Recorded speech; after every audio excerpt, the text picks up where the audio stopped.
If you watch my show, you know I run my mouth a lot about living frugally. But do I really practice what I preach? Here's your chance to find out by grilling me with your questions.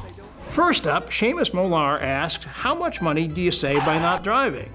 And what do you do during the winter for transportation? It's a great question, and I think the answer may shock you. A number of groups have done studies that show that it costs about $1 per mile to drive your own car down the road. That's the cost of the car depreciated, the cost of fuel, repairs, maintenance, insurance, and everything else. So keep that in mind. I did a study that showed that during the course of a 40-year career, you could save $500,000 by simply not driving your own car to where you work. You can still own one, just don't drive it to work.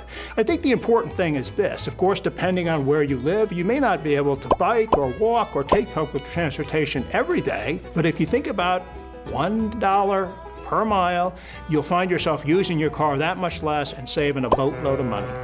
Here's another one. Tell us the truth. Have you always been a cheapskate? Why did you become one in the first place? Well, you know, I'm 56 years old. I grew up in the rural Midwest, lower income family, in a different time and place where spending money was a last resort. And I learned a lot from my grandparents who lived through the Great Depression. And that's when I really began thinking about, this equation between happiness and money and stuff.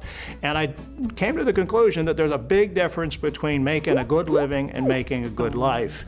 Having said that, of course, the Yeager family crest bears the inscription Spartacus Homo erectus, which of course is cheapskate who stands on 2 feet. Chris Keener, my friend Chris Keener asks, I've heard you say before, don't buy a castle, buy a home. Other people say being house poor is a good thing. Who do I believe? Chris, buddy, you believe me, the ultimate cheapskate.